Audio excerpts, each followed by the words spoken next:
Баягы күнүгө эле апам алып барчы мектепке, анан бир күнү эле атам алып барып калды. Анан атам алып барып калды, балам эме мектептен кийин ойноп кетпей түз кел деди.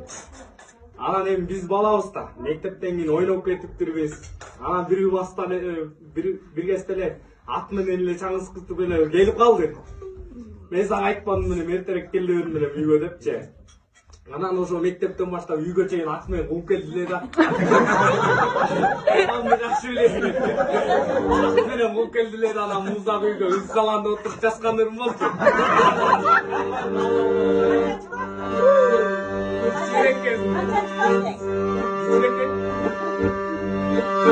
Баягы жерде муздак комнатада отурсам эле апам кирип келип калды.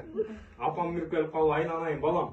Эми ата деген ошол болот да. Бир урушуп коет. Атаң жиңиңдеги 5 колдой билесиң. 5теги болбойт деп койду анан. Эненин мээримдүү колдору жүзүмө тигенде жүрөгүм элжиреп кетти да, анан ойлодум да. Атам тетияктан бери кубалап ат менен кубалап келип атсам, маяка муздак комнатага киргизип коюп атса. Зачем атама ыр жазып? Апама эле жазып салайын. Анан апа келе 4 куплет ыр жазсын эле ошонан.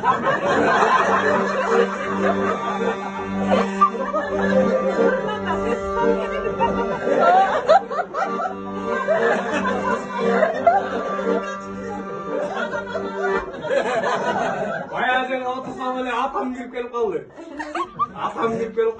Ай балам, эми ата деген ошол болот. Бир урушуп коет, бир тигип коет. Андан көрөп жүр, сен жакшы көргөн мумкин болот. Ошону көр да, урсаң коюп, сабагыңды окуй эле жатып ал деди. Ал ойлодум да. Атам деле жакшы иш.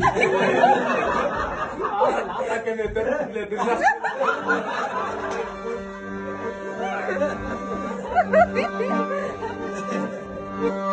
Баягы жерге отурсам эле апам кирип келип калды.